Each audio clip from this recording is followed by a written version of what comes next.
sin rodeos, análisis, entrevistas y opinión. Con Haroldo Sánchez, una producción de Factor 4. Gracias por aceptar que de nuevo estemos ahí con ustedes, no solo viéndonos, sino también escuchándonos. Creo que a veces es importante el traer a la mesa de discusión diversas situaciones que se presentan en el país, sobre todo cuando tenemos un Congreso que se ha dedicado a la presentación de leyes que en vez de hacer que este país avance, pareciera que es un retroceso espantoso el que estamos viviendo. Hoy pues vamos a platicar un poco sobre una ley, la 5923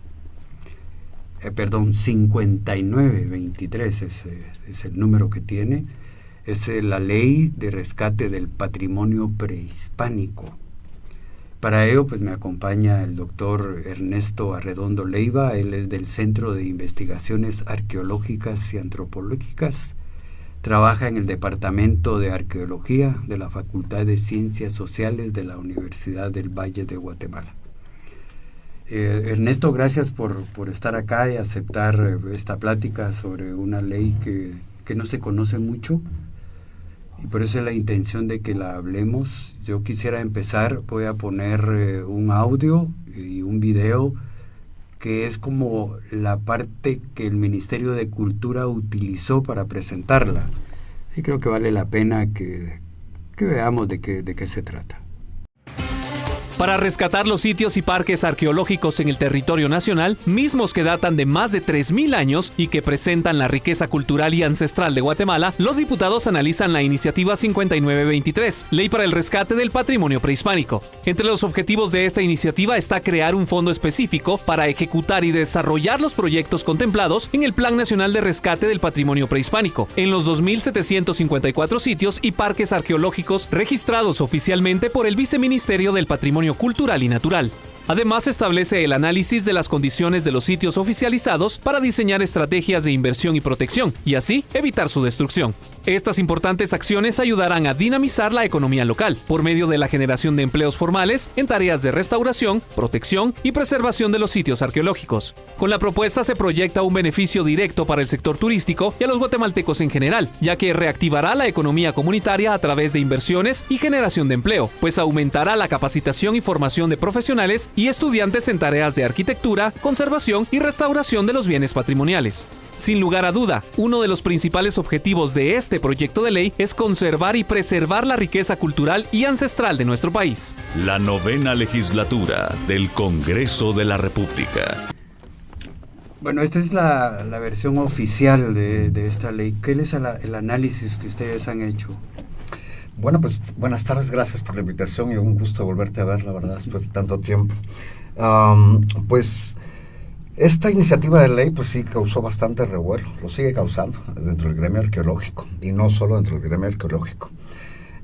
También soy parte, hay que decir, de la Asociación Guatemalteca de Arqueología y con este grupo, donde estamos reunidos pues muchos arqueólogos y arqueólogas profesionales del país, pues hemos visto con sorpresa primero y después con pues algo de curiosidad las motivaciones de esta ley. El primer borrador de la iniciativa dista mucho de lo que es la última, pero hay que decir que ese primero tenía tantas cosas enfocadas en un rumbo: desarrollo turístico, manejo, puesta en valor, más otras cuestiones, ¿no? Que prácticamente duplicidad con otras leyes, ¿verdad? Y con otras, agencias dentro del mismo gobierno que ya existen y que están para proteger el patrimonio, ¿verdad? Entonces, sí nos causó mucho descontento también el hecho que no se convocara nunca a la academia, ¿no? O sea, es una iniciativa de ley que de pronto se lanza sin las consultas que creemos necesarias, porque obviamente pues se esperaría que, como el video que acabas de poner, donde se menciona a los estudiantes de arquitectura, además mencionan estudiantes de arquitectura, sí. No mencionan estudiantes de arqueología, pero sí había una previsión respecto a eso. Si se piensa impulsar esas carreras, ¿por qué no se convoca a la academia, por ejemplo, a la Escuela de Historia, ¿no? A la Universidad del Valle? y vemos que de pronto pues sale este montón de artículos que, como decía, duplican cosas que ya existen. Entonces nos entra la duda, y por eso decía lo de la curiosidad, ¿cuál es el motivo de esta iniciativa de ley? O sea, si el patrimonio, que ya está en muy mal estado, no se está tratando bien, ¿no sería mejor mejorar el área del ministerio que le corresponde, mejorar el de MOTPRE, mejorar el Instituto de Antropología e Historia, en vez de crear un fondo que se va para manejo de sitios con un claro enfoque turístico? Entonces, sí, a nosotros nos ha sorprendido esto. La verdad, le hemos dado el seguimiento necesario. En este momento, pues, vemos desde hace unos meses que no hay noticias al respecto. No sabemos bien en qué estado se encuentra. Sé que está en una comisión de análisis, pero esperemos que se tomen en cuenta las sugerencias que se han hecho, sobre todo el de comunicación, y cuestionarnos si es necesaria una ley para proteger el patrimonio, cuando ya existen leyes para eso. Se habla en algunos sectores que es una ley también de tinte racista. Sí, pasa que vemos que la perspectiva que se sigue utilizando ve en los mayas, ¿no? Un producto. O sea, lamentablemente el gobierno y mucho de la sociedad también ve a los mayas como un producto. Entonces, cuando ves lo de patrimonio prehispánico, o sea, prácticamente lo maya se termina ahí con la llegada de los españoles, ¿verdad? Y los sitios son parques. O sea, me refiero a ese otro enfoque, no son sitios sagrados, por ejemplo, no son sitios sagrados vivos, muchos de ellos, ¿verdad? Donde la gente que los ha construido pues sigue haciendo sus tradiciones y llevando su vida cultural a su modo y a su forma de ver. Entonces, no se tiene ese sesgo desde el cual yo considero esto como un objeto al cual le puedo sacar producto y nada más. Y ahí habrá que mencionar que los acuerdos de paz no parece que no los leyeron, ¿verdad? Porque ahí en los acuerdos de paz se habla de sitios sagrados, de templos, ¿verdad?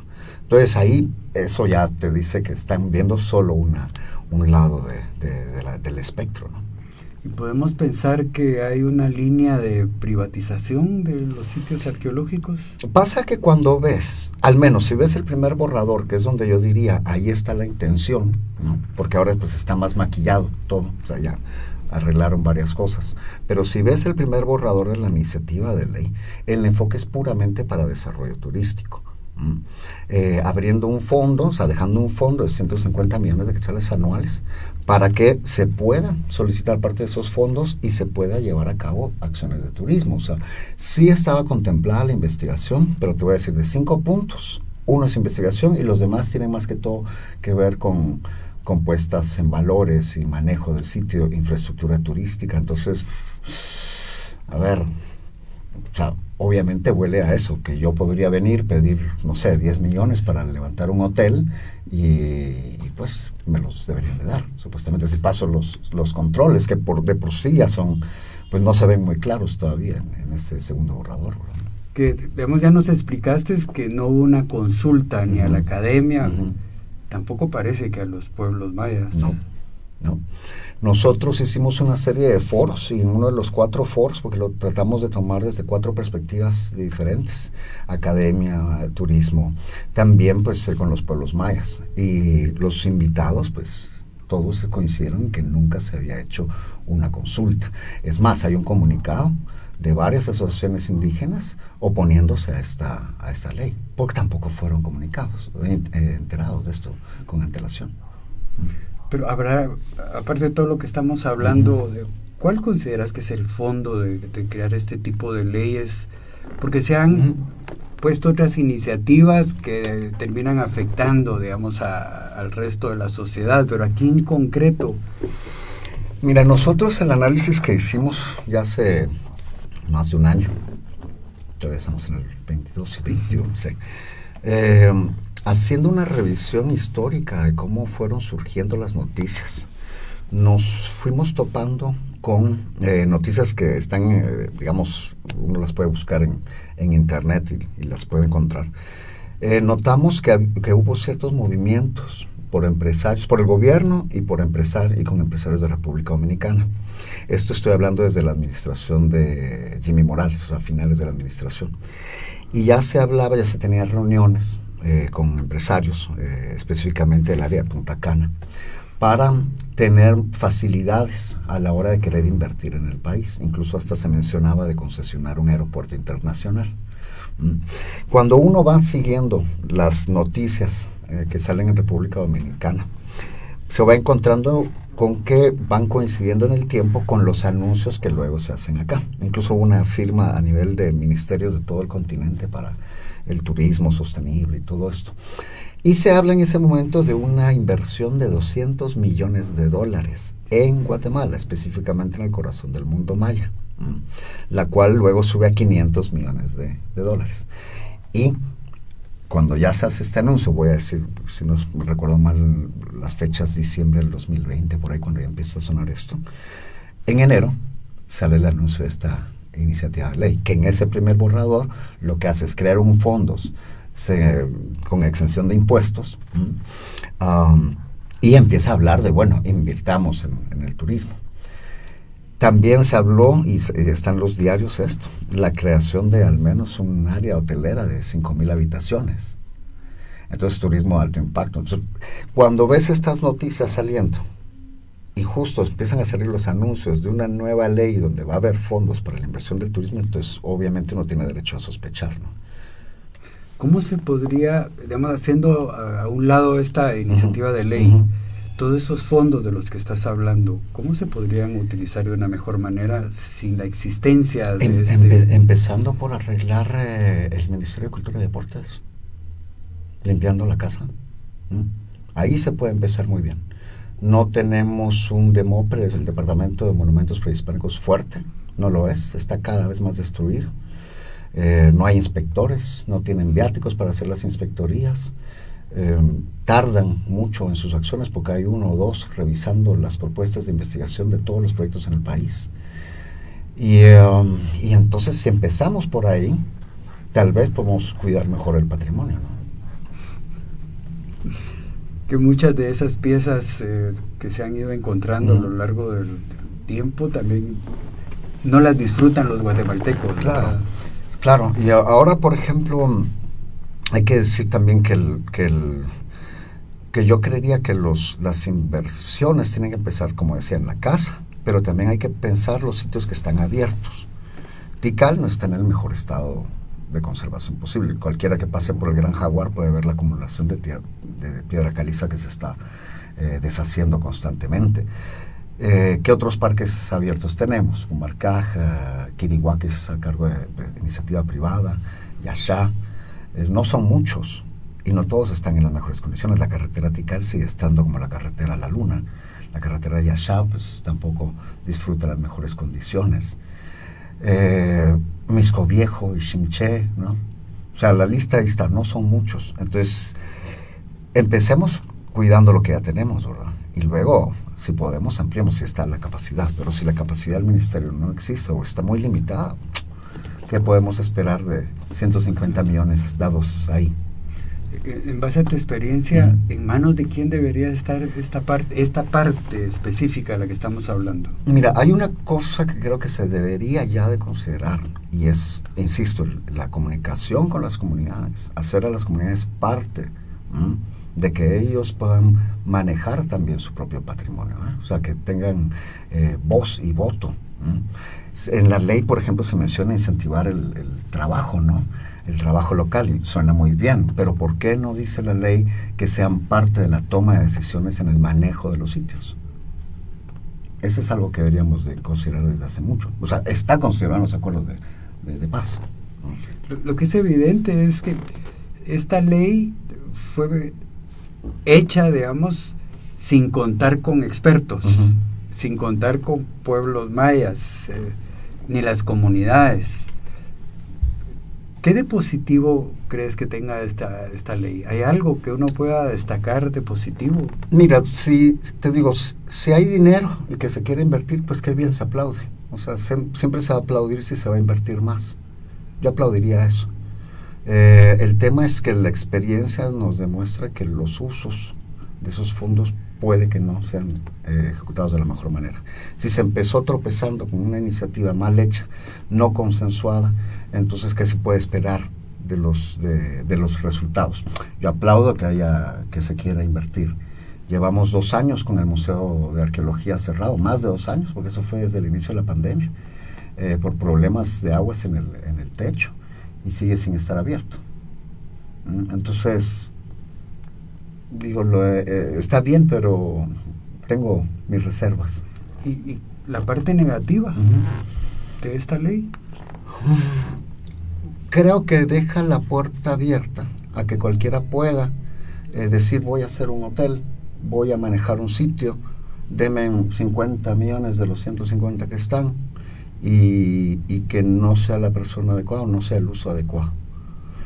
Además hay que pensar que si aquí mucho siempre se piensa en el Petén, y pensaría que, y estoy convencido de que la RBM, en el caso de los sitios de la RBM, no deberían de ser explotados de manera masiva.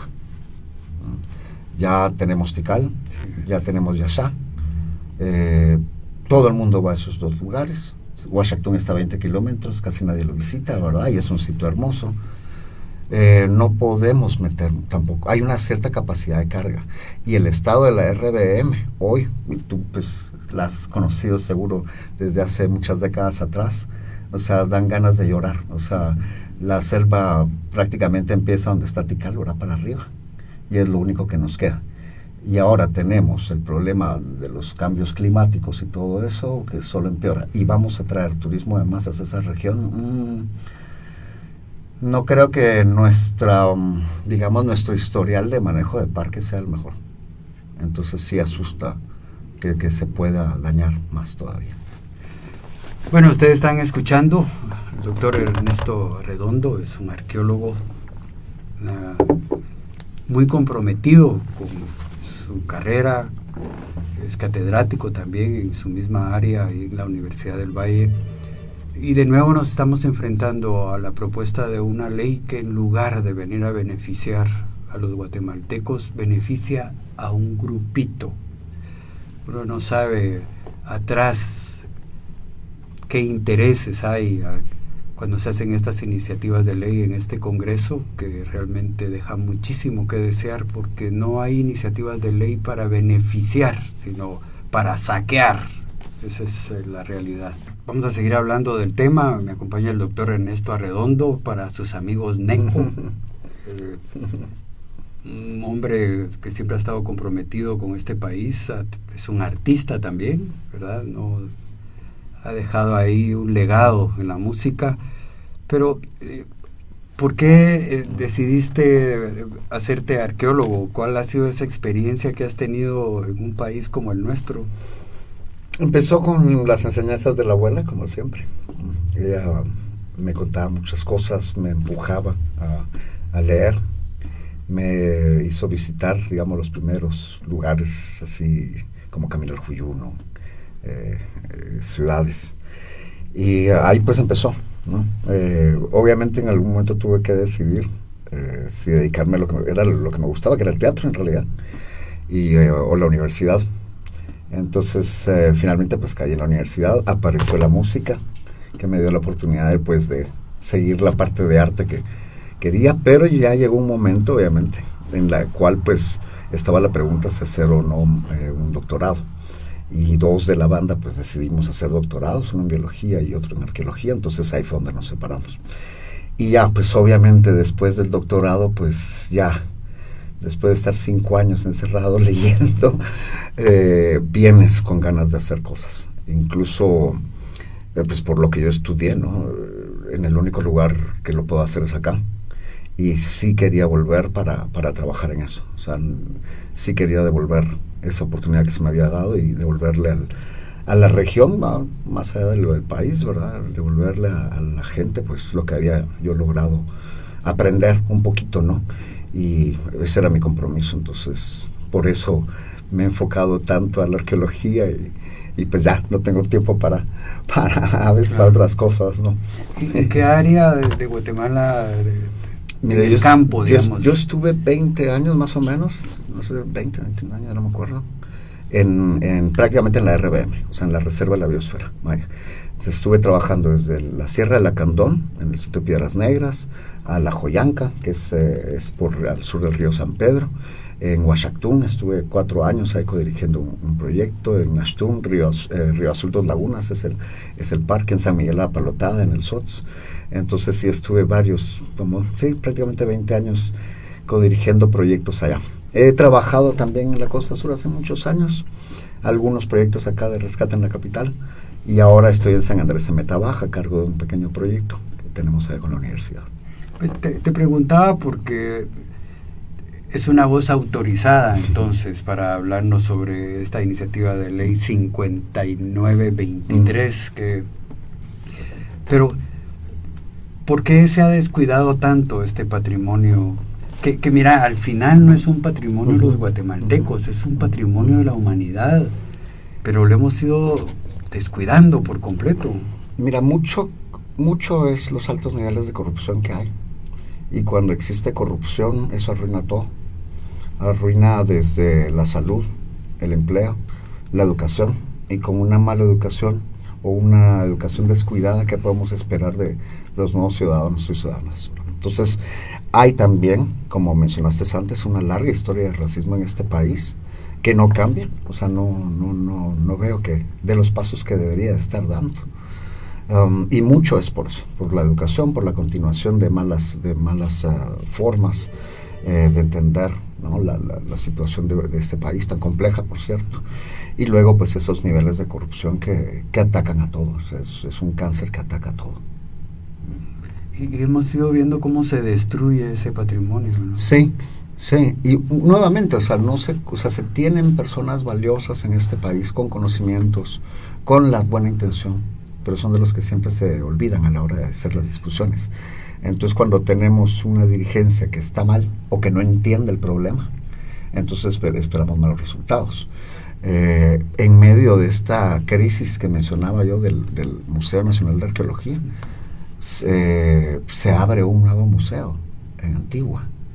Entonces no te hace sentido que se está cayendo el Nacional de Arqueología, pero se abre uno de arte, ¿no? Porque aparte el título va por ahí, un museo de arte, ¿no? En donde de paso también se mueven piezas que no deberían de haberse movido para allá, ¿verdad? Entonces hay mucha... O sea, no se entiende el problema. Y no se entiende el contexto social del problema. Entonces, creo que si le preguntamos a cualquiera de nuestros líderes que nos mencione algún gobernante de Tikal, creo que no van a decir ninguno. Pero si les pedimos y ese es un ejercicio que hago muchas veces en conferencias o en la misma universidad, mencióname algún gobernante egipcio. Y todos por lo menos me dicen Tutankamón, por lo menos, ¿no? O me dicen Ramsés. Pero cuando les digo un gobernante de Tikal o un gobernante clásico, nadie. Todo el mundo se queda viendo. Algunos, tal vez los más grandes me dirán algún nombre, ¿no? Porque antes creo que se ponía un poquito más de oro. Si revisas, a mí me tocó una vez eso, con clases a profesorados de educación. Les dije, tráiganme los libros o el libro o los materiales que ustedes utilicen en la escuela sobre historia maya. Y me sorprendí de que algunos era un párrafo, otros media página. ¿Qué pasó? O sea, de los libros que yo utilicé, que eran libros viejos, eran de los años 60, para cuando yo estaba estudiando, ¿no?, la primaria, ¿qué pasó con los grandes capítulos, ¿no?, de historia? No, ahora es un pedacito que está ahí. Entonces, ¿cómo vamos a entender qué son estos centros si ni los conocemos? Hay un libro por ahí que se llama Reyes y Reinas. Es un recuento de las dinastías de al menos 9 centros mayas prehispánicos. Y están todos los nombres de los gobernantes, de las gobernantas. Y yo digo, ¿y esto por qué no lo aprenden en el colegio los estudiantes? ¿Por qué no es ya oficial de que usen este libro? Pero sí nos recordamos de José Rufino Barrios, ¿no?, de José María Reina Barrios, de todos estos, de Ubico.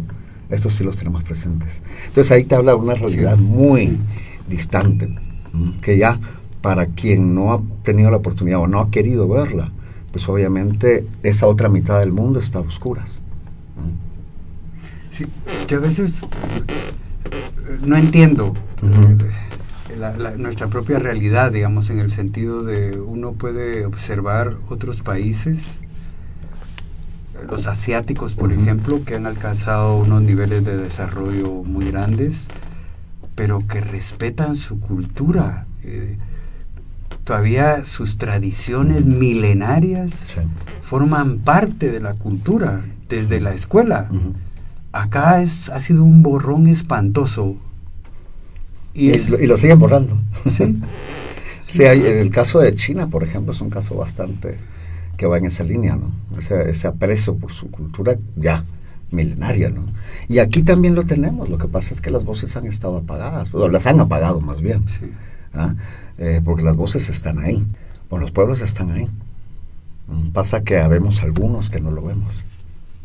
Sí, pero fíjate que lamentablemente también se han ido perdiendo muchos idiomas, y uno puede decir que por la modernidad, porque hoy tenés acceso a internet, a los canales de cable o los streaming, Netflix y todos estos, ¿no?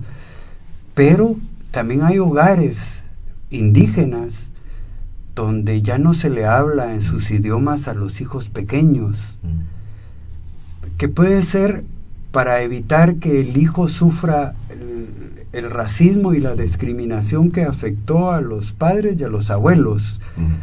Pero esto también nos está fraccionando. Sí, el idioma es... Hay una frase que está en la tesis de alguien sobre Cachiquel, sobre el idioma Cachiquel. Y hay una frase en esa tesis de una anciana de Santo Domingo Xenacoj. Dice: Dios lo escucha a uno mejor cuando uno le ora en su idioma. Y a mí esa frase me quedó en la mente, porque dije, ahí la importancia del idioma, poder transmitir en palabras de uno todos esos sentimientos y todas esas formas, todo ese bagaje cultural que compone a la persona, pues. O sea, los idiomas son tan valiosos, y hay que celebrar esa diversidad. Sí, yo creo que a veces también no nos damos cuenta que ese pasado, haya sido como haya sido, que llegaron los españoles, que encontraron aliados, lo que haya ocurrido, pero son nuestras raíces y las hemos ido perdiendo. Lo que planteabas, ¿verdad? Incluso maestros, que el tema de la cultura maya, lo único que te hablan es de que inventaron el cero, ¿verdad? De que construyeron esas grandes pirámides, pero hasta ahí se quedan. O sea, no hay una retroalimentación que nos sintamos orgullosos de nuestro propio pasado. Y ahí es donde el político se aprovecha. Por eso lo traigo a colación, porque ahí es donde el político que está en el Congreso o que está en un ministerio, realmente le importa un rábano. Y hacen este tipo de leyes que al final, si uno quiere verlo con mucha claridad, es para continuar el despojo. Sí, o sea, se sigue manipulando todo y aprovechándose para el beneficio de unos. Hay un ejemplo que viene un poco con esto de la ley y de ese manejo, ¿no?, inapropiado que se hace de los objetos sagrados.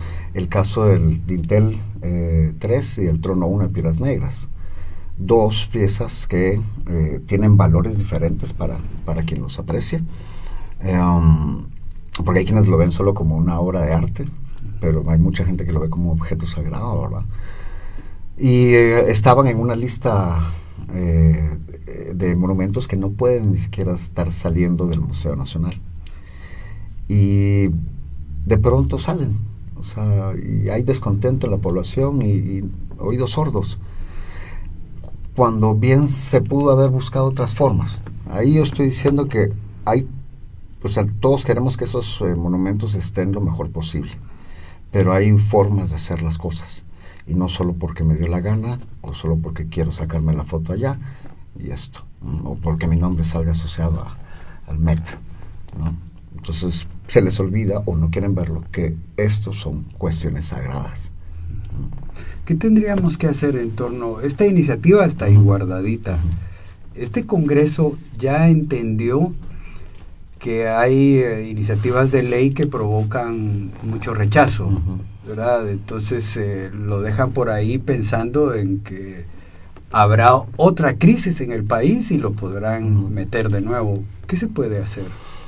Pues siempre mantener ahí sí que los ojos bien abiertos y siempre estar señalando estos errores, ¿no? O sea, pronunciarnos también como colectivos de todo tipo, ¿no? Siempre seguir pronunciándonos y seguir buscando los diálogos, ¿verdad? Pero también alegar, ¿no? Públicamente, porque no se vale.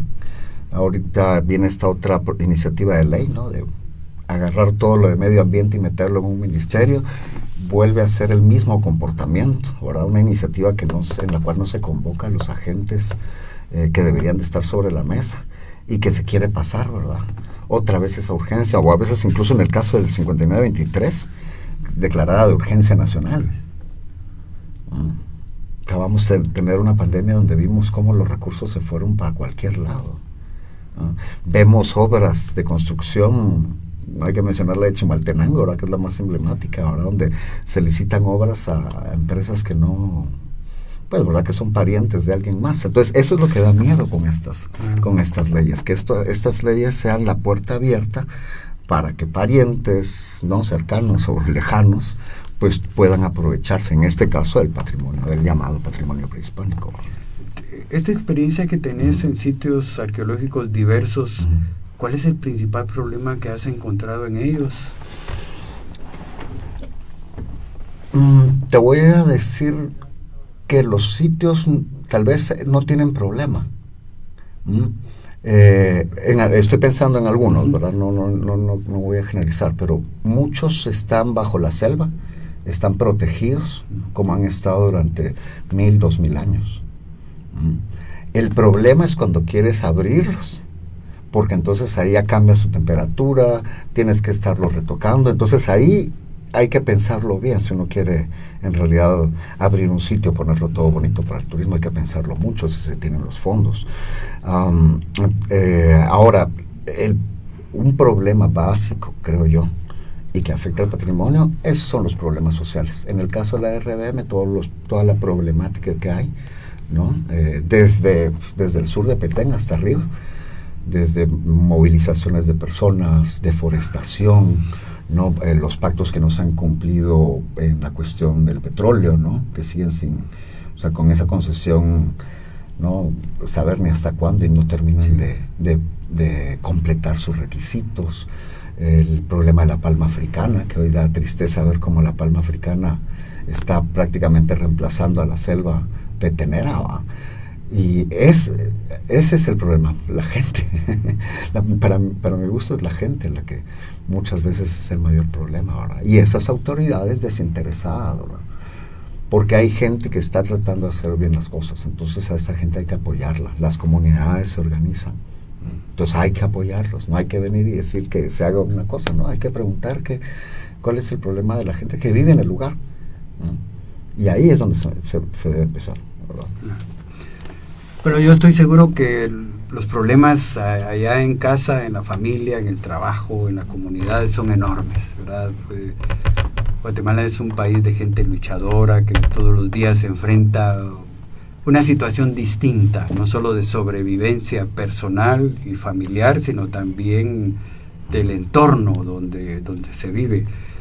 Pero es importante que conozcamos qué es lo que está ocurriendo en el Congreso de la República, donde algunos de los representantes de ustedes están ahí en el Congreso, que deberían de velar por el país, por sus comunidades, por los pueblos de donde salieron. Y lo que vemos es se le dan la espalda a este país. Bueno, esa ley 5923 del rescate del patrimonio prehispánico, dice.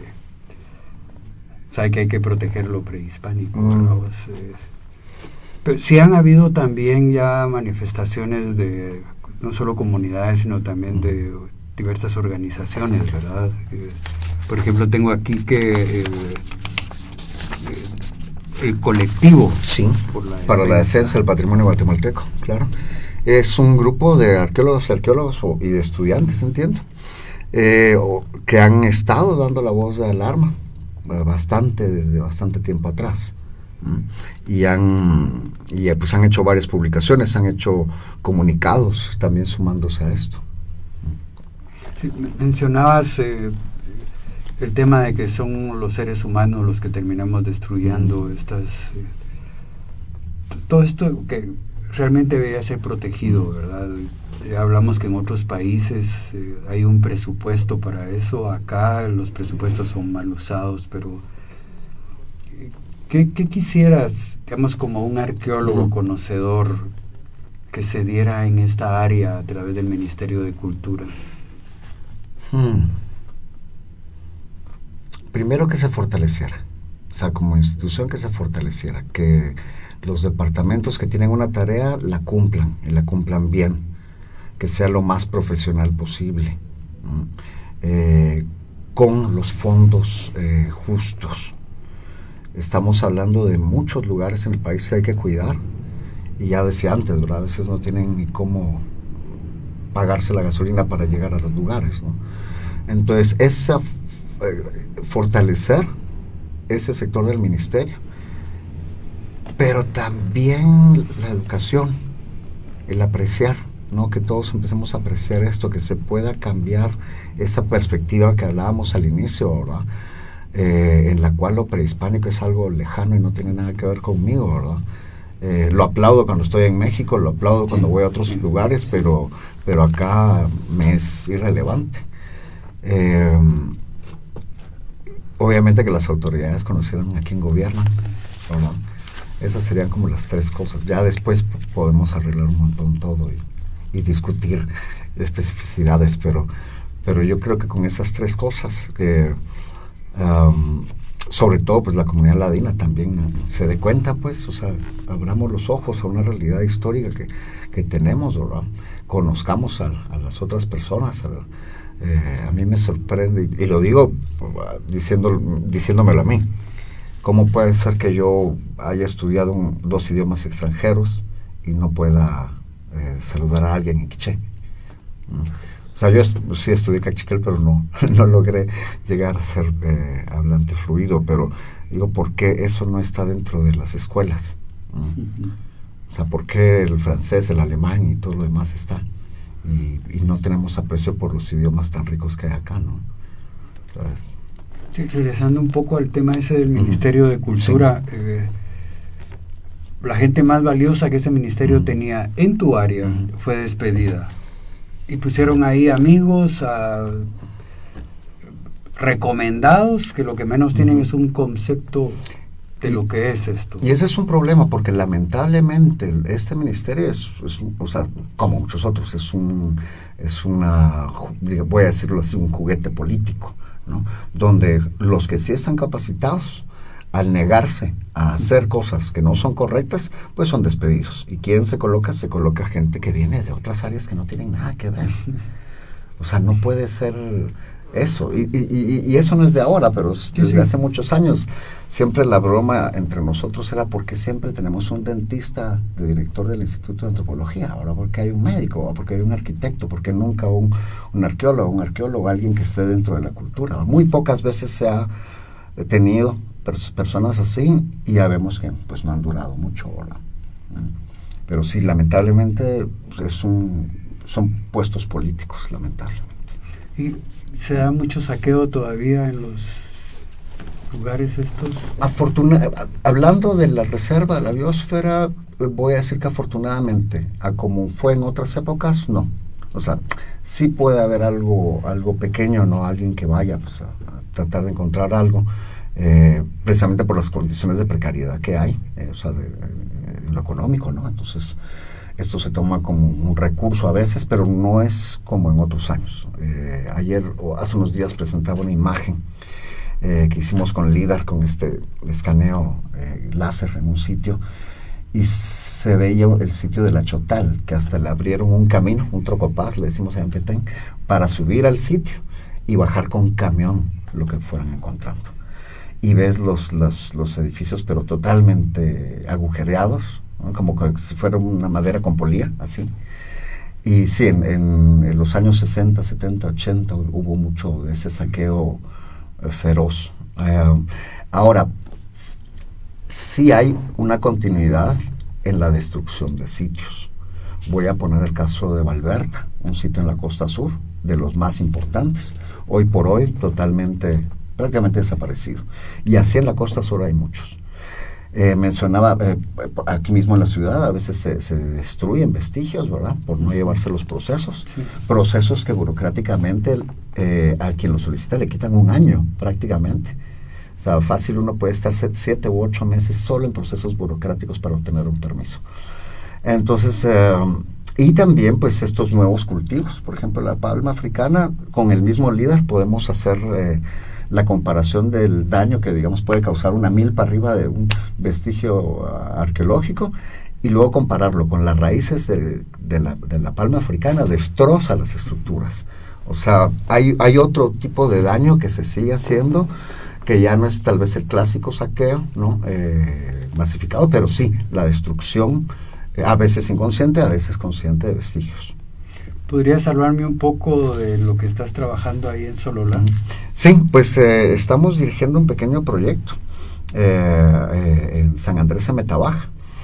San Andrés tiene el sitio de Semetabaj, que es el sitio más grande de la cuenca del lago y uno de los más grandes del altiplano. Tal vez, yo lo compararía así mucho con algunos sitios de Huehuetenango, bien metidos por el Grijalva, pero es prácticamente un asentamiento enorme.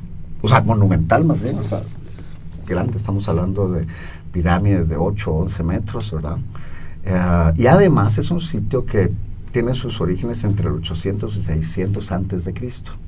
Entonces es además un sitio muy antiguo. Pero este sitio, lo interesante es que luego de haber estado ahí pues por 400 años, pues ya no le construyen más. Se ve que hay un movimiento de gente hacia el año 400, 300 antes de... y pareciera que se abandona, o sea, se abandona.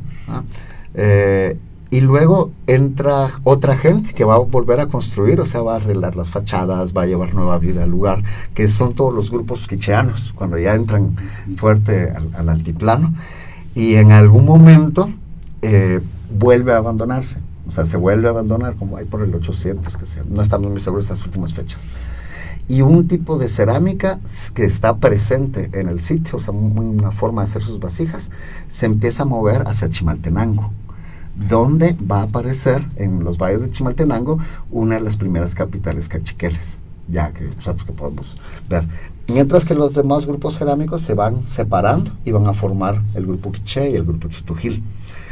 Semetabaj queda como en la frontera, casi que, digamos, son los chutujiles los que van a prácticamente estar en la región, hasta que ya pues viene este nuevo ordenamiento que hicieron los españoles, que cambiaron y movieron poblaciones, fundan San Andrés. Entonces es un sitio que es interesantísimo porque ahí podés ver esa larga historia de ocupación por diferentes grupos, hay personas, para luego pues tener ya la fundación de San Andrés Semetabaj, un pueblito pequeño que fue creciendo con el tiempo, que en los años 50 se volvió un productor importante de trigo. Ellos se llaman la comunidad trishana, ¿va? Y en la fuente pues ahí está el trigo. Entonces con un nuevo oleaje de personas, ¿no? En este caso ladinas del centro del país, para luego ahora estar en una cuenca donde pues tenemos una diversidad cultural que incluye pues hasta residentes de otros países ya, ¿no? Entonces es un lugar bien interesante. Ahorita pues extiendo la invitación para la gente que nos escucha, que si pueden ir a visitar el sitio está ahí para que lo visiten, no tiene costo. Pasen al Ecomuseo, ahí en el Ecomuseo les podrán dar información. El Ecomuseo está en la plaza principal de San Andrés Semetabaj, y ahí hay 2 pequeñas salas de exposición que recién inauguramos en agosto, donde los materiales que se han obtenido en los años que hemos excavado han quedado depositados. Afortunadamente hemos logrado que este proyecto no se traiga los materiales a la capital, sino que todo quede a resguardo de la comunidad, que eso la verdad es que creo que somos los primeros en lograrlo. ¿Y cómo pudieron hacer eso? Mucha burocracia, mucha burocracia y empujándolo. Pasa que sí se puede hacer, o sea, sí está contemplado en los reglamentos que si están las condiciones de seguridad, los materiales se pueden quedar en las comunidades. Sin embargo, no ha sido la norma y todo se ha traído para la capital. Y ahí pues eso es para mi gusto pues un despojo, pues, o sea, si no hay las condiciones, pues lo puedo entender, pero hay que tratar de buscar esas condiciones.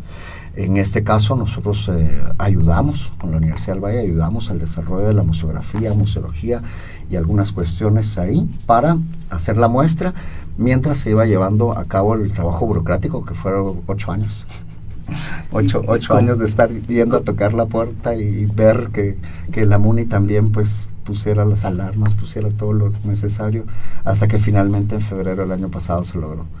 Sí, eso te iba a preguntar, ¿cuál había sido la participación de la comunidad ahí en el proyecto? La municipalidad fue la que apoyó. Ahorita nosotros, como voy a decir que estoy empezando en este cargo, porque en medio con la pandemia pues tuvimos 2 años de inactividad. Nuestra idea es que cada vez los miembros del proyecto de la comunidad se involucren más. Ahorita tenemos 2 estudiantes de arqueología de Sololá con beca total para estudiar en la Universidad del Valle durante 5 años, y ya una de ellas ya está haciendo prácticas, ella es de Santa Lucía, Ototlán, por cierto, donde ahorita pues han habido otros hallazgos ahí en una de las plazas del pueblo. Esa es la manera como estamos empezando, pero sí quiero trabajar mucho con nuestros trabajadores, que son los verdaderos arqueólogos de Aquescaba, para transmitir pues todos los conocimientos que nosotros tengamos y que puedan ellos también darnos su opinión sobre qué es lo que estamos encontrando y cómo interpretarlo también, ¿verdad? El museo, la idea original era que las, digamos, cédulas informativas no fueran muy arqueológicas, sino que queríamos hacer entrevistas con la gente local y que también nos dieran versiones de qué es lo que ven o qué es lo que entienden por estos objetos, ¿no? Pero otra vez, ¿verdad? Entró la pandemia cuando estábamos empezando y pues tuvimos que hacerlo pues a la más tradicional, pero espero que con los años podamos ir incluyendo las voces pues de los comunitarios en este esfuerzo. Pues muchas gracias, Neco, muchísimas gracias, y me da mucho gusto ver que te emociona este proyecto. Sí. Es evidente que ahí hay algo en el que te has identificado, y que bueno por la comunidad también, ¿verdad? Encontrar gente como vos ahí. Gracias. No, muchas gracias a vos. Un saludo a San Andrés de Metabaja y por si nos están escuchando. Seguro que sí. Y a ustedes de nuevo, pues mi agradecimiento por permitirnos cada semana estar con ustedes, vernos y escucharnos a través de la tecnología que permite este acercamiento con hombres y mujeres guatemaltecos que buscan un mejor destino para todos. Les deseo que estén bien, en familia, en la comunidad, y nos vemos la próxima semana. Hasta luego.